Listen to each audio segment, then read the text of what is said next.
Hi, everybody. Welcome to another edition of the Food and Farm Show. I'm Gil Dominguez. And I'm Cheryl Noble. Tonight we're coming to you from the Brunswick Farmers Market, and it's a Friday night event that has started just a few weeks ago. Ray Diggins has brought his market idea to the Brunswick Center. Actually, not the Brunswick Center. What we're at is we're at the Horsemen's Arena. It's beautiful. And this is where they have a lot of equestrian events and barrel racing all summer long.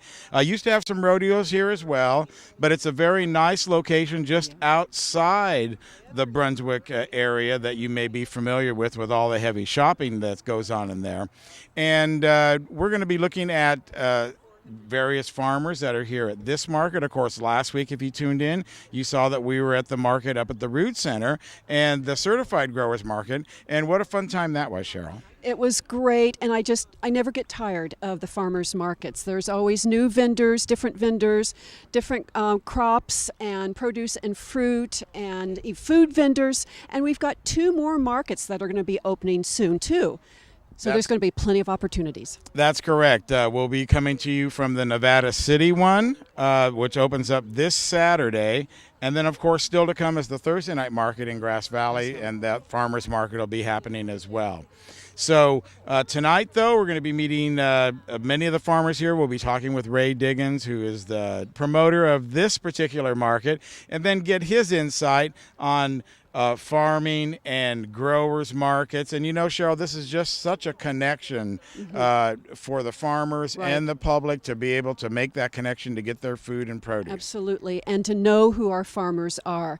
So be sure to join us every week at Monday, 6:30 p.m. on Comcast Channel 11 and Sunlink 16 and ACTV Channel 20 in Auburn. And you can catch us anytime you want on our YouTube channel, which is the Food and Farm Show. So a great show's ahead for you as we meet the farmers here. Let's get going. After the break, it's Ray Diggins and the Food to Family Market here at the Horsemen's Arena. You're watching the Food and Farm Show right here on the Touchdown Productions Network. Briar Patch Co-op Natural Foods Community Market offers organic produce from over 30 regional farms and buys local organic produce from farms like River Hill, Sweet Roots, First Rain, Pyramid, and Mooney Flat. You can trust the Patch to hold their producers to the highest standards and always be certified organic. So get to the Patch, the Briar Patch, for organic produce. Spring is here. Time to visit the Garden Center at A to Z Supply. We have everything you need to plant it, grow it, preserve it, and eat it. With a master gardener and full-time beekeepers on staff, the Garden Center carries a wide selection of organic plants, along with people and pet-friendly products. And don't forget our weekly workshops at the Garden Center at A to Z Supply.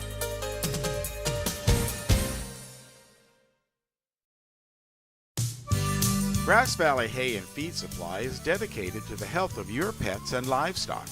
They offer the top brands of nutrition and carry the complete line of products from Bar Ale and Purina Animal Feeds along with Diamond and Canaday. They carry rice and wheat hay bales for your gardening needs, as well as alfalfa, grass hay, and grain for your livestock. It's Grass Valley Hay and Feed Supply, supporting Nevada County agriculture since 1992. Nevada County Farm Supply has been part of the agricultural scene since 1993. Their staff consists of a certified crop advisor, licensed pest control advisor, and irrigation auditor. In Penn Valley, they have a full-service nursery with over 500 varieties of plants and garden enhancements. In Grass Valley, they have a warehouse full of soil amendments, fertilizers, and nutrients. Nevada County Farm Supply. Powerful knowledge and innovative solutions. One of the products you're sure to find out here at the Brunswick Farmers Market is these delicious tomatoes. And Tomato Starts. With me is Ray Diggins, the market manager. Ray, welcome to the Food and Farm Show. Well, thanks for having me.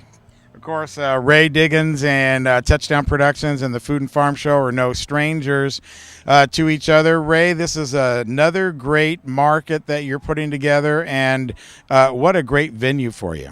Yeah, we like it here. The nice people. This is like your no frills farmers market. We have a lot of produce, a lot of baked goods, a lot of plants, a lot of things people made, and we like it that way. It's just no frills. Come here, find shade, lawn, easy parking, and great food at low prices. And what I've seen is that a lot of the shoppers, they're here, like you said, they've got great parking. You pull in, you get your stuff, and you go home. That's the way we like it. It's all about having access directly to farms without having to fight through parking lots, and then you don't have to worry about the hot sun. Now, tell us a little bit the backstory. How did this come to be? How did you work it out with the Horsemen's Arena, and how did all that story happen? Well, the Horsemen's been here since the mid-'50s, and they're basically an agricultural-oriented venue. They have barrel racing here on the weekends. They have all types of roping contests and competitions. They're really nice people, and we thought this would be a perfect match for them. They're ag-related, we're ag-related. It's all works together pretty good. Now, you brought some starts down here. Tell us what you have for the offering for the consumer today. Well, we're still selling starts, which is usually in June would be a no-brainer to sell starts in June. This year, everything is a little bit pushed forward, so it's kind of every week we think it might be our last week here. We also have a lot of perennials over there. We have a vendor selling perennials and berries and so forth. The starts people are still buying because, strangely enough, this year there was a couple of cold snaps in the last few weeks and people lost what they had. People are coming to us and saying our pepper plant's only a few inches tall. We said, well, we have them here 2 feet tall. Just take the one that's 2 inches tall, pull it out, replace it with a 2-footer, and your friends will think you're a genius. Overnight success. Yeah. Now, I did hear about the frost. We were over at Animal Place a couple of weeks ago, and they have a 3-acre farm there, and they lost half of their tomato crop. Right. That's what happens every year around here. They say don't plant your garden until the blackberries bloom. This year, a lot of plants bloomed on one end and didn't bother to bloom on the other end until several weeks later. So it's hard to say exactly what happens around here. Seasonally, the only people that are accurate in predicting the seasons around here are the fools and the newcomers. Well, I'm sure there's viewers out there that fit into those categories, especially the newcomers, and that's what the show is all about, of course, inspiring people to stick something in the ground, see what happens. And along those lines, Grizzly Hills Farms, which you're the owner of, has a long tradition of farming and agriculture up here in the foothills. What are some of the secrets that you could pass on to people that really want to get going and want to have a little success? Well, you stick with the standards. That always works well. The trick about growing here, in my mind, is don't pass on all the large tomatoes and the large melons, the large pumpkins. It's not going to work here. I've known people that have large, giant, big beef tomato plants. They wait all season. They nurture them. They treat them with kid gloves, and then they never get anything before the frost comes. So you got to find medium-sized things, quick season things that are ready to go in no more than 65, 70 days, and you'll do fine. That's basically the trick. The other trick is a lot of people try to grow new things here, everything from green tea to pawpaws. The trick is you can try whatever you want to try, and there's great places out there to get just about any type of unusual fruit or vegetable under the sun. But the trick is to try it and to see. Some things like goji berries miraculously grow wonderfully. Other things like green tea, which is a camellia you'd think would grow here good, do not grow good here. So the trick is to try things. If you see something that does well, figure out a way to grow that, and you make your money off of that one. There's several people in the area that have found things that do work just by experimentation. So don't be afraid to try things new. But to keep track of how they go, and if it works, you got a winner. If it doesn't, don't do like I did and try to grow tea for 5 years, and finally ended up and realized it's not going to work. Well, see, and that's some good advice right there, because you want to be able to get out of the game early if something's not going to be successful. Now, is record keeping that big of a thing for you? Is that big of a priority to keep records and to know what's working, what's not, and what that success level is? Well, I've never been one for keeping good records, but being certified organic makes you keep good records. It's probably one of the biggest benefits of people to certify organic through California Certified Organic Farmers or Oregon Tilt or one of the organic certification services, because they make you keep good records. And record keeping is something that a lot of people do after the fact, but if you do it up front, you'll learn a lot about what you're doing and what really is working and what isn't. Also, to keep track of your seeds, when you start them, what you start, what the weather conditions are, and so forth, and you can do better every year. That's one thing that's supposed to be the biggest benefit of agriculture. No matter how you muck it up the first year, you can come back at it and try it again, and if you keep track of what you're doing, you'll be able to be better at it, That's how it works. Now, when it's the back of the seed packet, you mentioned before, 65, 70 days, when does that clock start ticking? From the time that you put it in the ground, or when it shoots up, or when you plant it in the garden? When is that time frame? We time it off when it's a viable transplant. In other words, when it comes up, has its second set of leaves, and it's ready to grow, you can usually count from there. If it stays in the pot for a few weeks after that, you have to start from when you put it in the ground, which is basically the metric most people use. When you plant it, you start then. If you plant some of ours that are 2 feet tall and bigger, it's actually going to cut several weeks off of the time. Right, and looking at over here, if you can pan over here, Daniel, to some of these tomato plants that he has, I'm amazed that you can get this kind of height in a little, what is that, a 2x2 inch pot, 2.5 inch pot there? Well, these are this is a system we developed over the years. It's a 2 3/4 inch deep root special system that has fluted edges at the bottom for the root to be able to go down through. And then if you'll notice in the bottom of here, it has a carry tray that's also cut slots in it. So the plants air prune. So instead of being root bound, the roots go through, and then when they dry out, they air prune themselves, cut themselves off, and then you have a nice, thick, mean leader root coming down through it. So this type of system keeps them from becoming root bound, and they're just ready to go.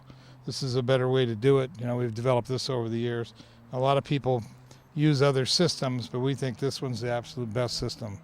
Now, a lot of people, of course, are planting outdoors, and we've talked about the dangers of frost and, the Mother's Day snow that seems to plague Nevada County. Didn't get it this year, but we certainly did get a Mother's Day storm through here that was cold. What about indoor growing? I know Grizzly Hills does a lot of work with greenhouses. How much of that is taking over in terms of Nevada County agriculture? Well, not as much as it should. The NRCS, which is the National Resources Conservation Services here in Nevada County, they are kind of surprised that more people don't apply for the NRCS grants to pay for greenhouses. We're delivering a greenhouse 108-footer this weekend to the Johansson Farm, who got an NRCS grant to put that greenhouse there. The USDA grants pay up to 75% of the cost of a greenhouse. So any farm that has any record of making sales this year at a farmer's market can apply for that grant. They usually tip their hat more toward organic farms, and they'll also pay, NRCS also pays organic fees, helps you underwrite your fees for going organic.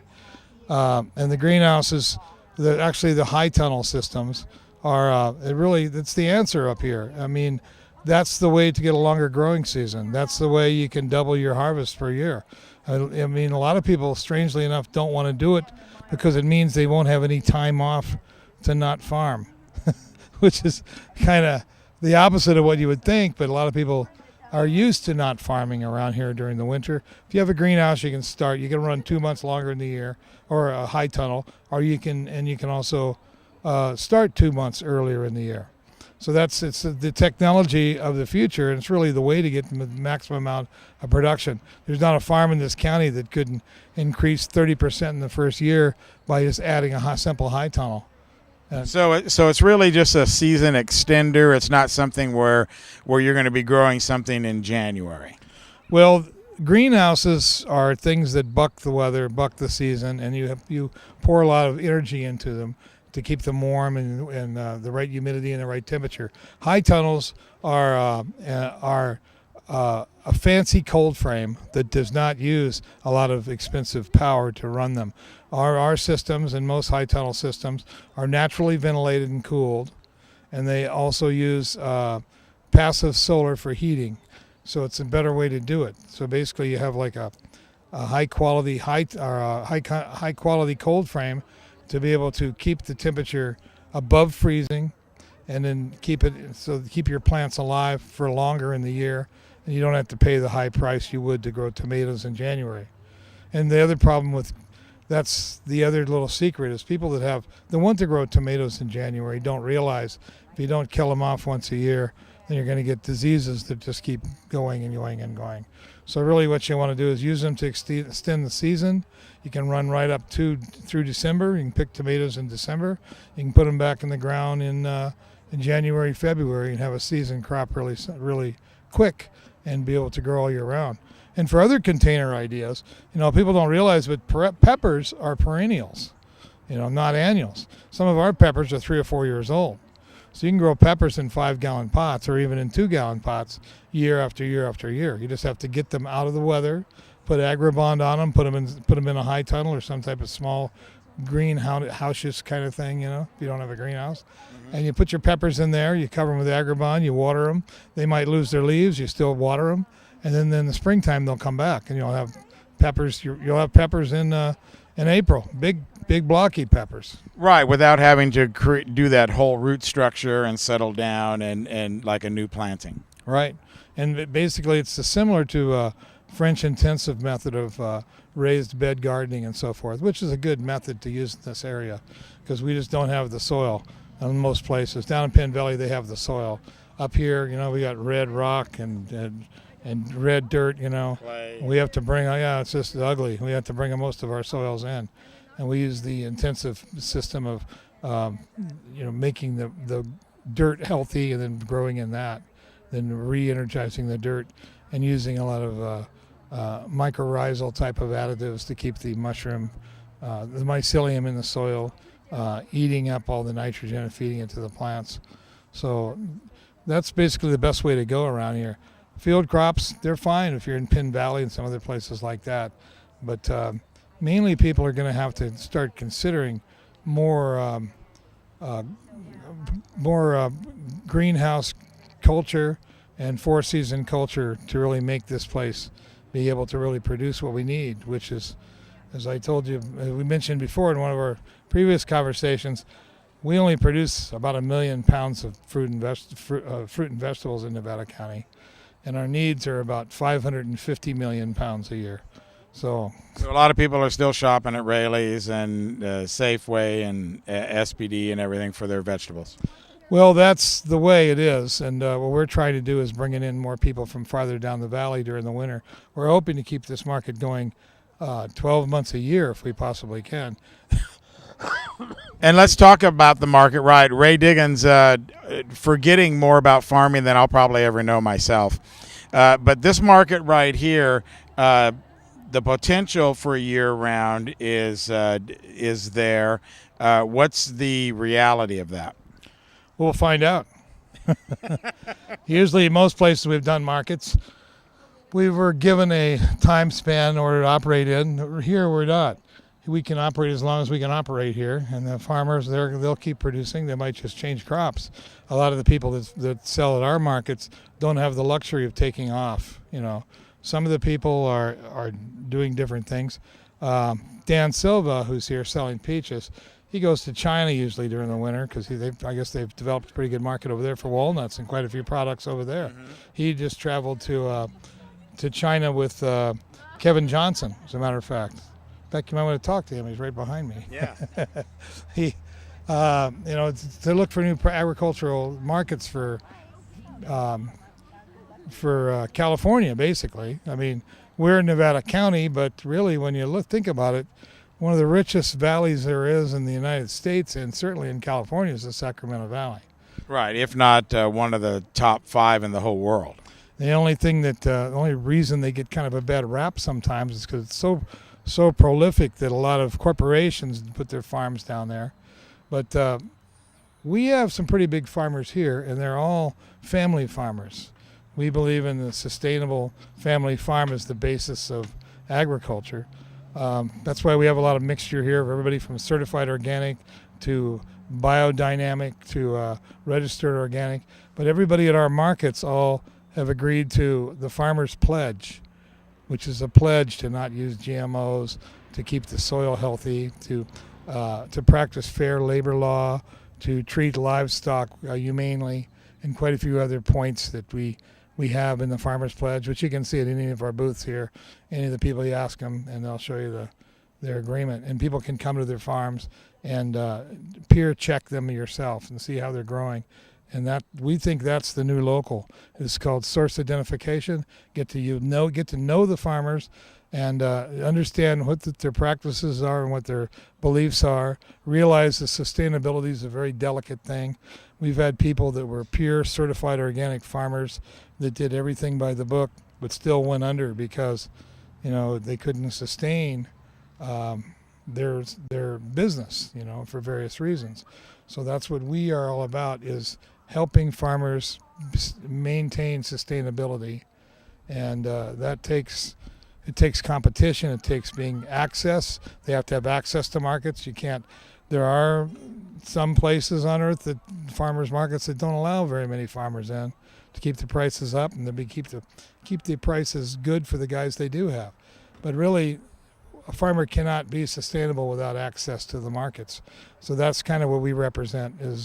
Anybody can sell here as long as they have their paperwork in line, and as long as they agree to practice sustainable methods and to open their farm up to the public and have good product.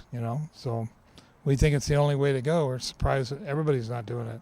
But then everybody doesn't have a big shady space like this. So. That's right, at the Horseman's Arena. So if you're just joining us right now, we are at the Brunswick Farmers Market. It's at the Horseman's Arena. It's on Friday night.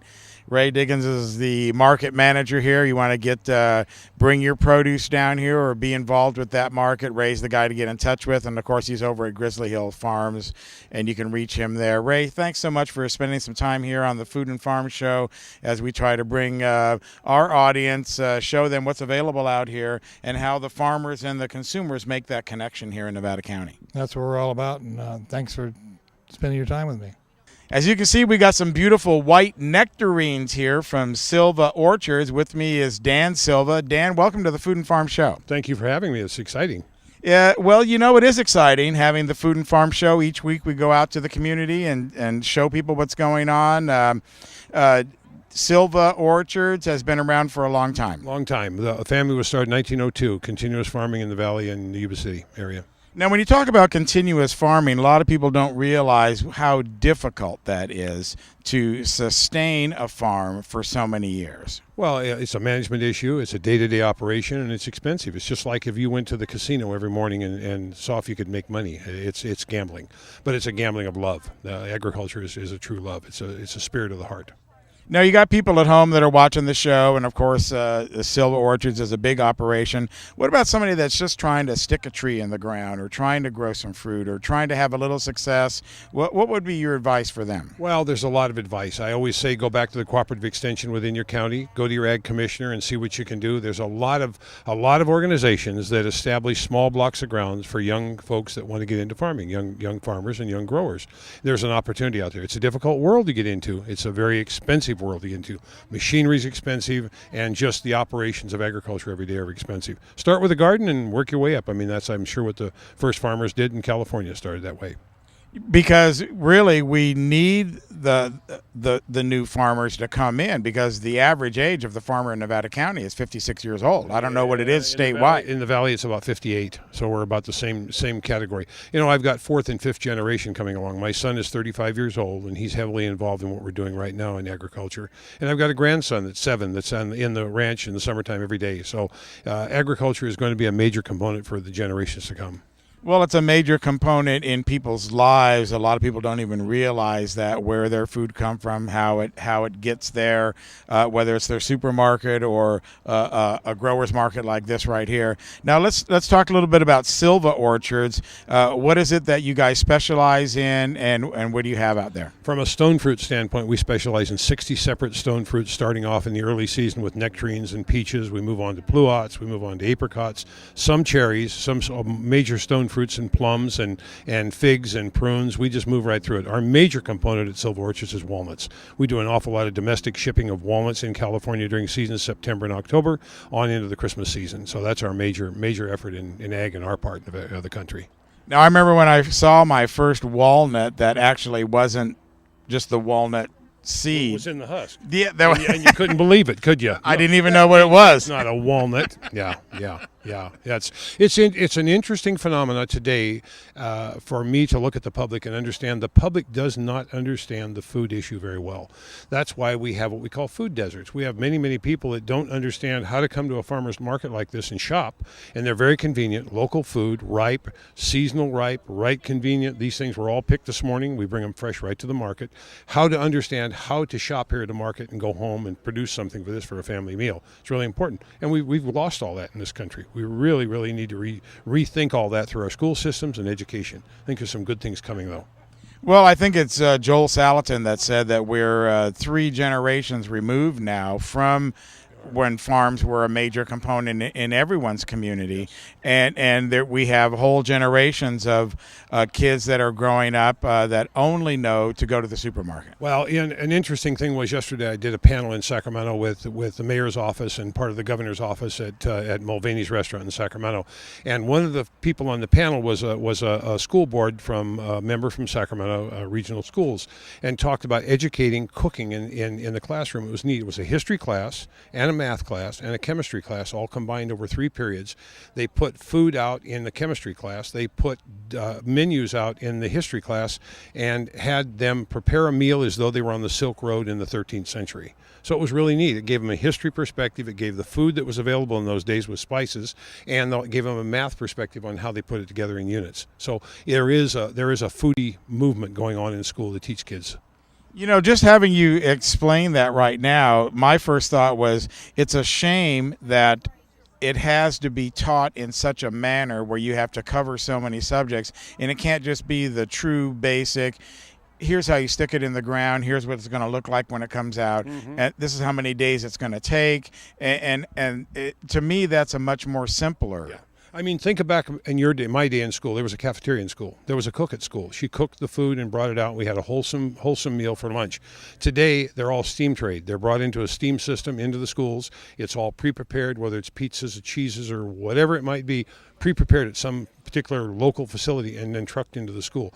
That's no way to give prepared cheese and prepared products to students that are trying to learn and get nutrition and be educated in the system in America. No way.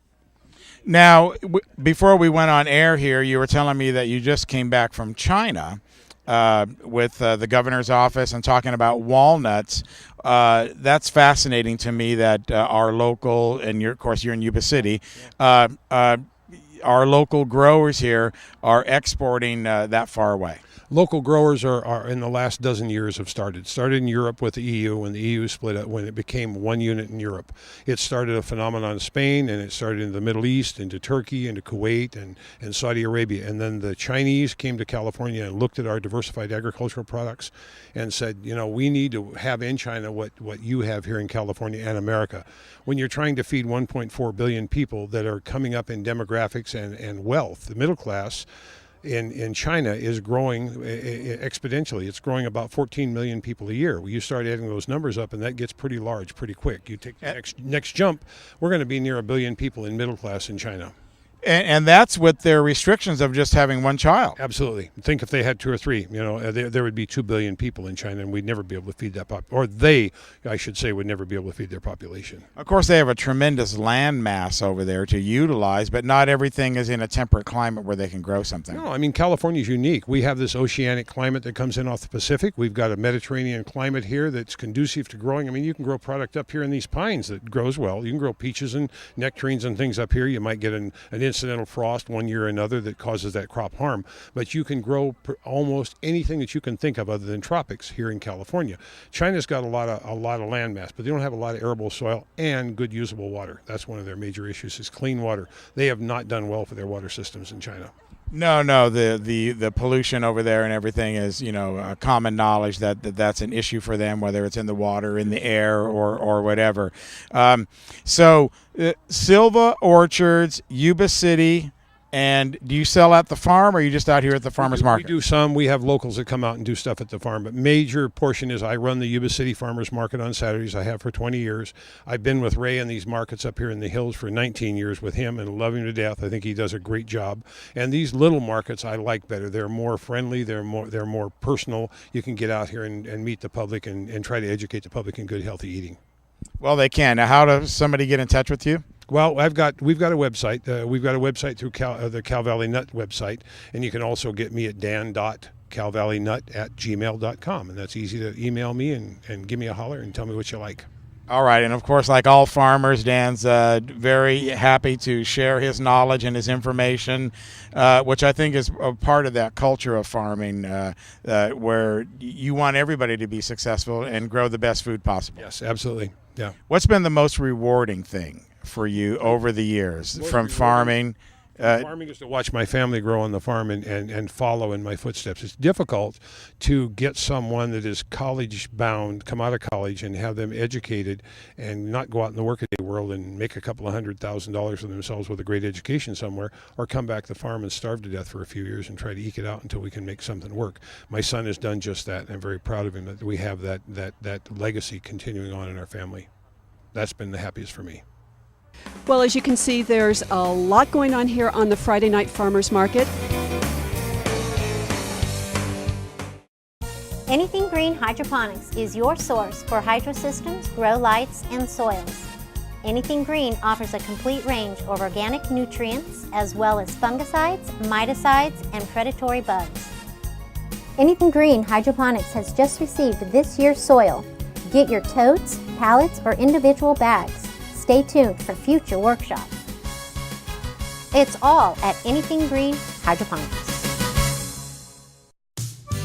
Grass Valley Hay and Feed Supply is dedicated to the health of your pets and livestock.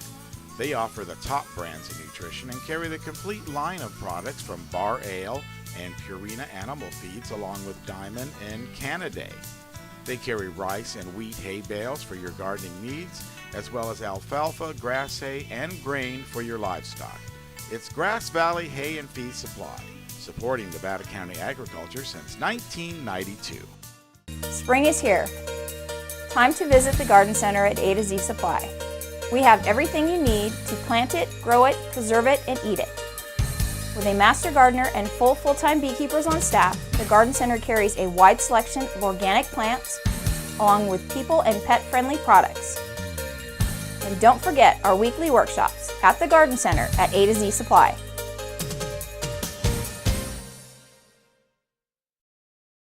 It's time to visit the newly remodeled B&C True Value Home and Garden Center. The new B&C has completely changed for your shopping convenience. Their new expanded garden center has everything you need, including expert advice on trees, shrubs, and perennials. Check out their new website and the new spring hours. And thank you for voting B&C the best hardware and building supply in 2012. So start right, start here at B&C True Value Home and Garden Center. One of the more unique vendors out here at the Friday Brunswick Market is Della's Pet Bakery. And we walked over here. Let's go ahead and meet her right now. Della, can we have a look? You're not Della. It's our very own Cheryl Noble. Cheryl, what are you doing posing as Della? Well, I'm Della's mom. So I'm posing as her mom, and I really am her mom. And yes, well, welcome the Food and Farm Show to Della's Pet Bakery. Yes, this is our first night here at the Friday Night Farmers Market, and we're very excited to be here. We have such an incredible dog-friendly community. And what I have is developed these gluten-free, no GMOs, no wheat, and absolutely wholesome, good for you, no soy and no preservatives. And you're going to ask, well, what's in them, right? Well, what's in them? What's in them? This is the sweet potato and kale, and these are recipes that I created myself. I've got 2 different flavors. The sweet potato and kale also has brown rice flour in it and shredded coconut. Oh, so yummy. And then the pumpkin patch has pumpkin and brown rice flour and gluten-free oats. And these are really low-calorie biscuits, especially for small dogs that sometimes we like to keep feeding them, and so they need to kind of be on a diet maintenance. And these are treats that this one is only 19 calories for a treat. So they're really good, and they're doing really well. Now, what was the inspiration for you to start Della's? Because a lot of people know Cheryl, of course, as a television producer in her own right and co-host here of the Food and Farm Show, but this is a kind of a career departure for you. Yes, and it did start because my older dog, Mulligan, got salmonella from contaminated treats in China, and he nearly died. And it was very hard to watch him suffer because he had tremendous intestinal problems, and this went on for over 2 weeks. And he couldn't get out. He ate a treat that was made in a non-regulated plant in China. And I was trying to find something that he might be able to hold down and something that could help his problem, just something. He was pretty desperate. And I know pumpkin is very good for the digestion for dogs and has a lot of nutrients. And just started putting something together and came up with this, and it was the one thing that he could eat. And there you go. I became very committed to providing dog treats that are made in a regulated kitchen, which I use here at Tessa's Kitchen. And one thing that most people don't know is that dog treats is regulated by the Department of Public Health. It is not part of the food cottage industry.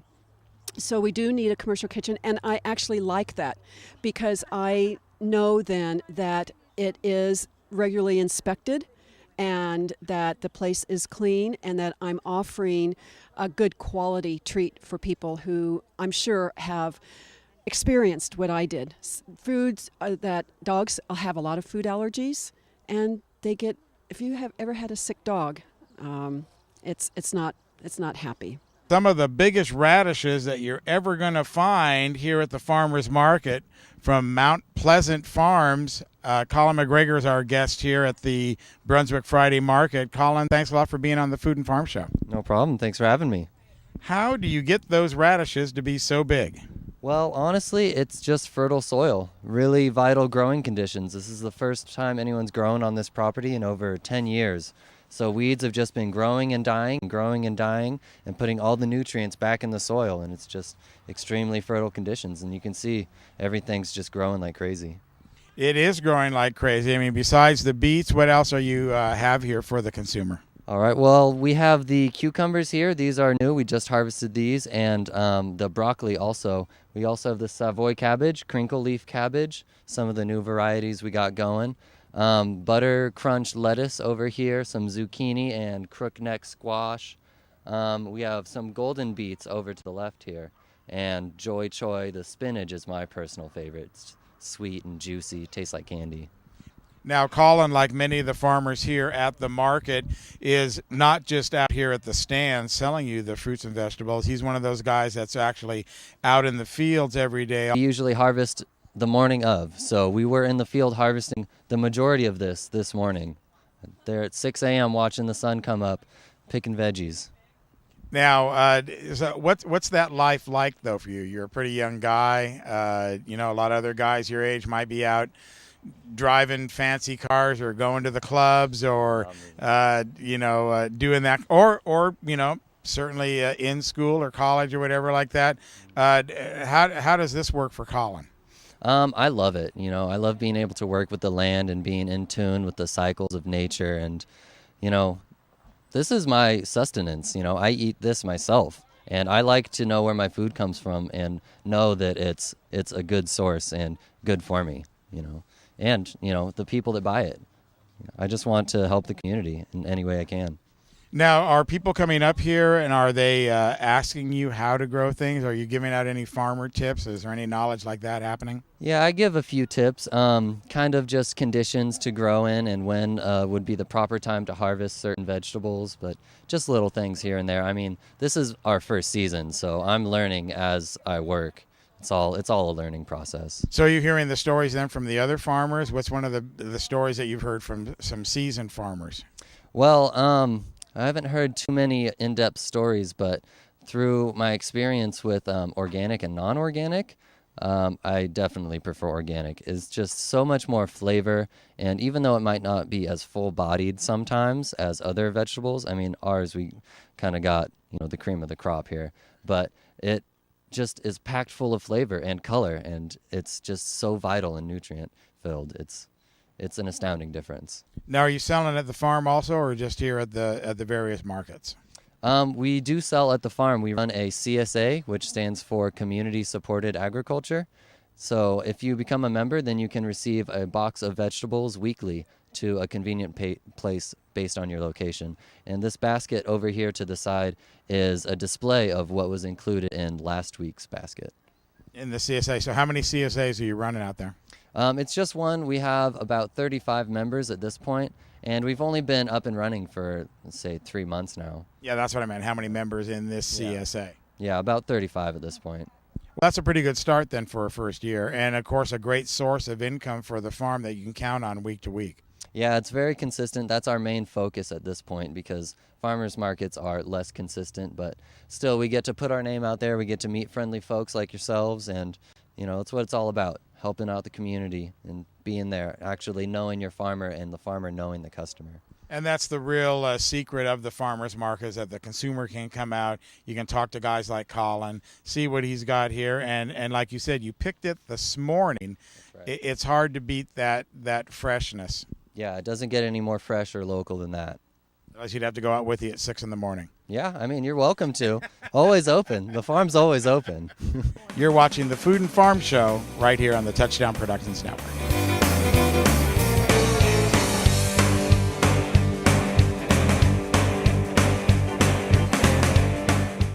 Nevada County Farm Supply has been part of the agricultural scene since 1993. Their staff consists of a certified crop advisor, licensed pest control advisor, and irrigation auditor. In Penn Valley, they have a full-service nursery with over 500 varieties of plants and garden enhancements. In Grass Valley, they have a warehouse full of soil amendments, fertilizers, and nutrients. Nevada County Farm Supply, powerful knowledge and innovative solutions. Briar Patch Co-op and Natural Foods Community Market offers organic produce from over 30 regional farms and buys local organic produce from farms like River Hill, Sweet Roots, First Rain, Pyramid, and Mooney Flat.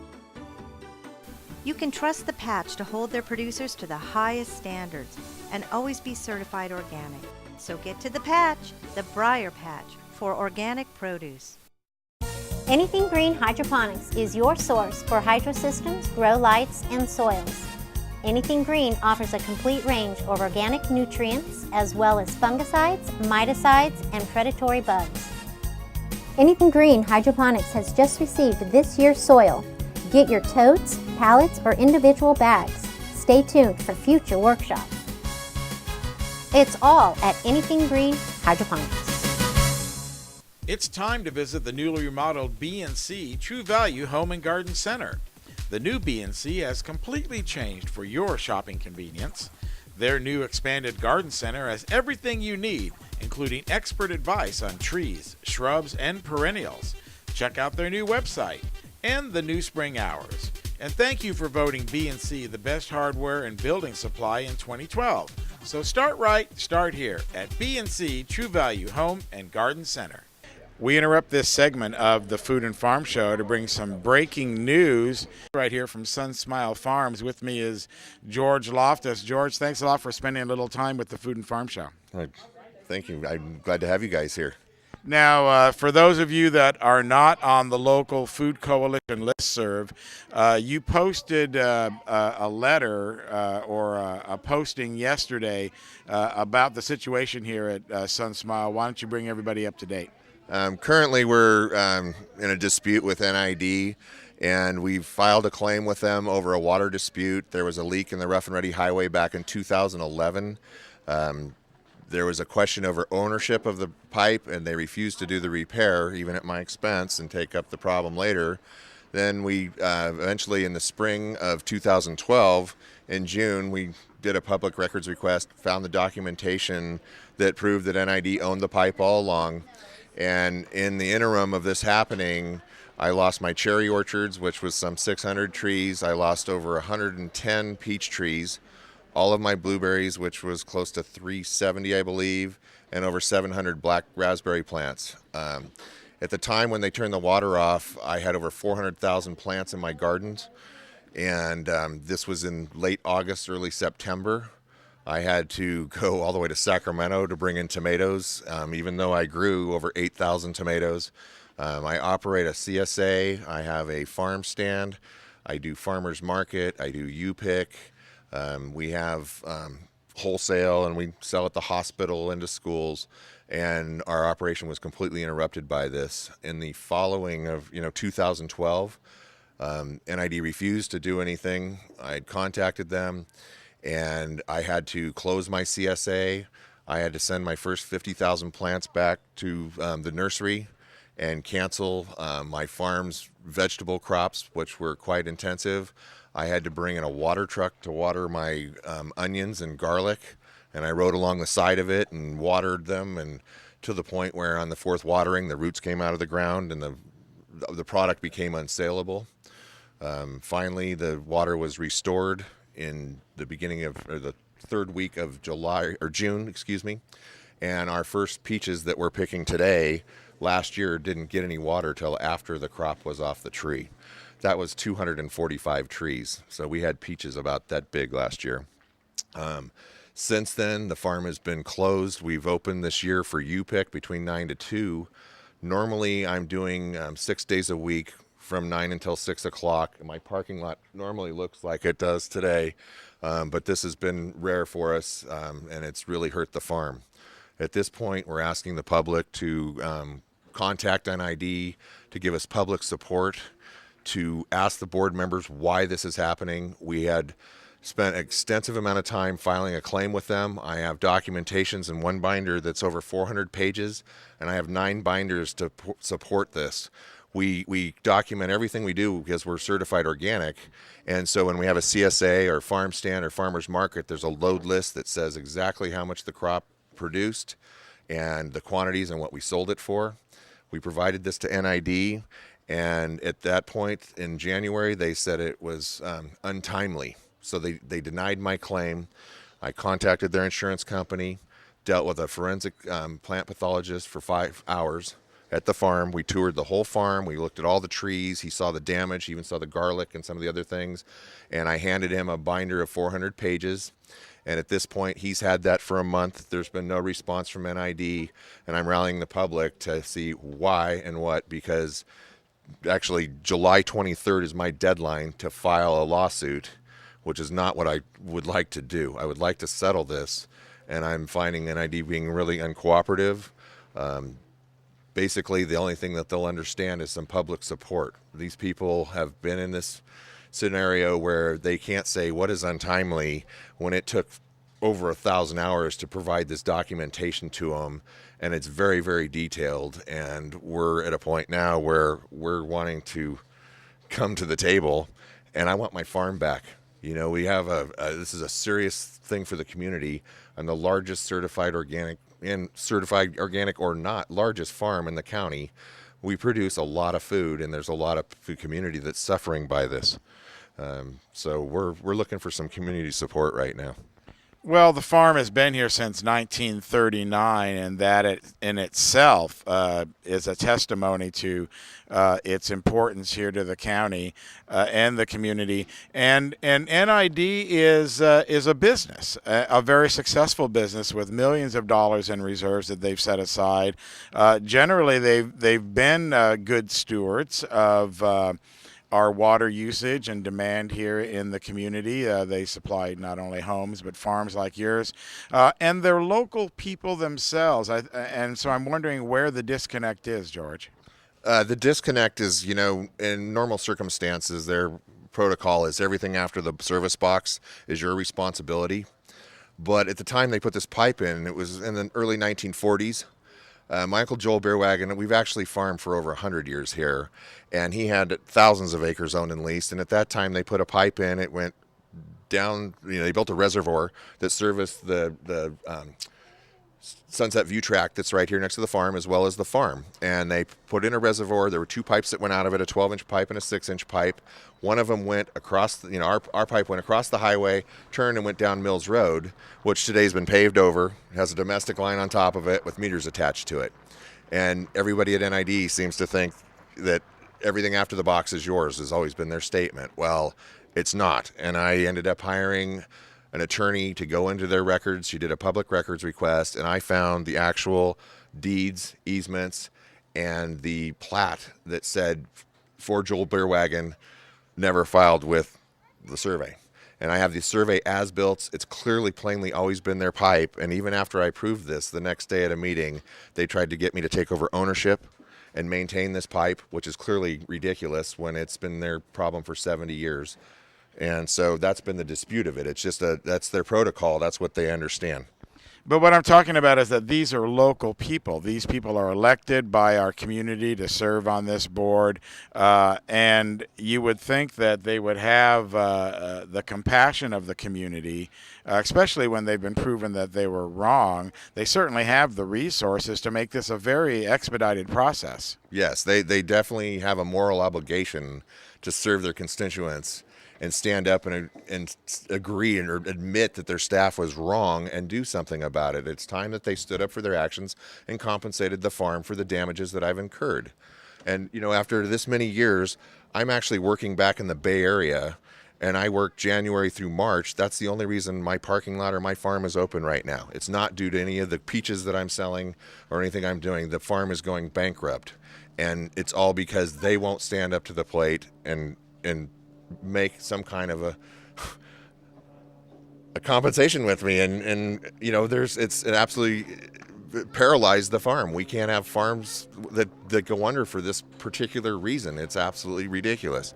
Now there's this is the Monday show here on Food and Farm, and that's why we're breaking into our regular programming to bring you this story, because there's a NID meeting on Wednesday that people want to attend. Yeah, and I encourage every one of you to contact the local board member or all the board members and let them know your opinion, and that this is just unjust on a farm, that this should not happen.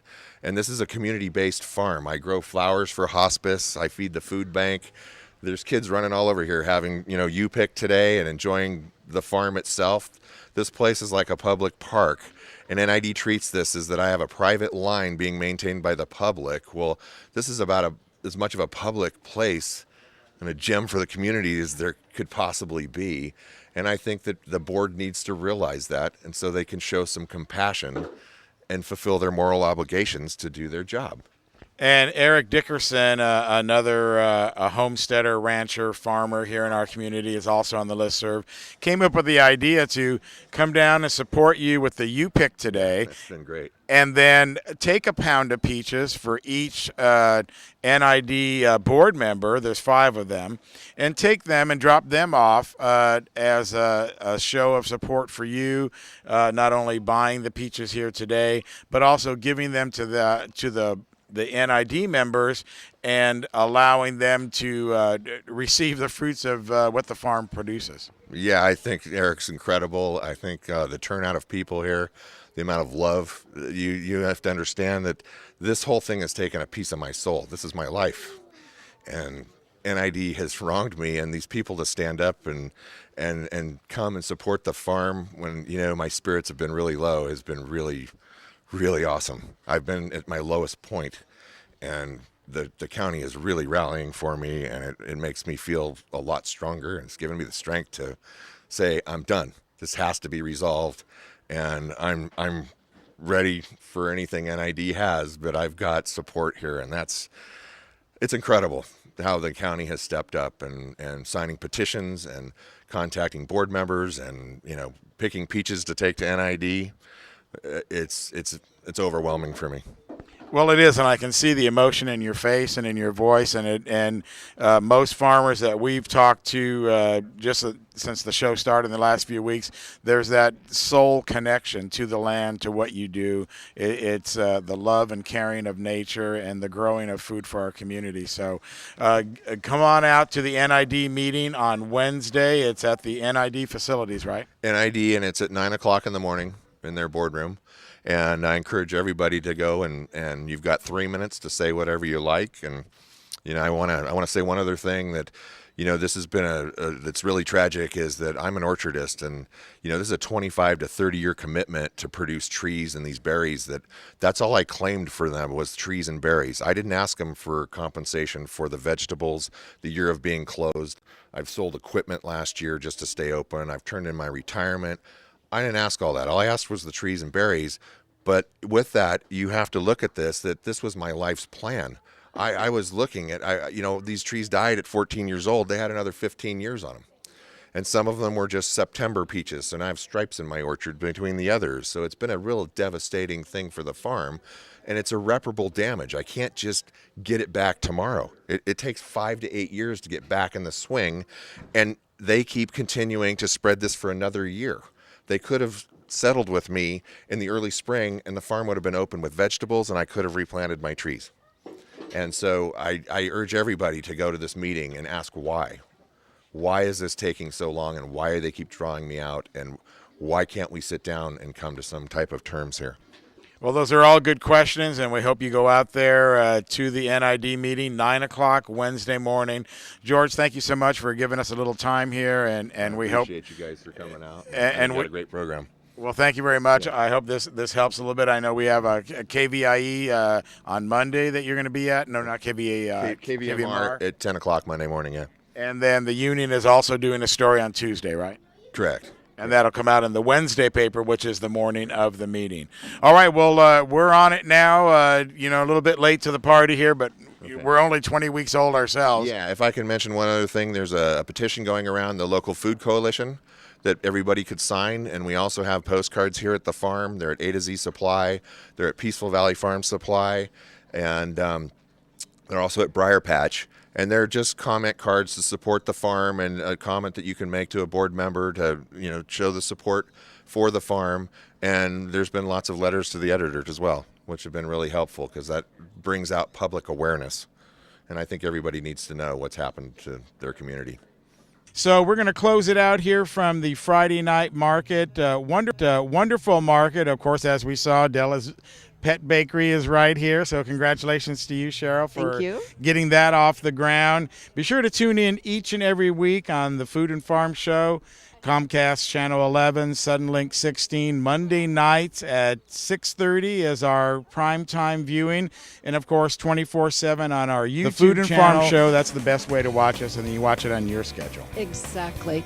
So until next week, take care. We'll see you then.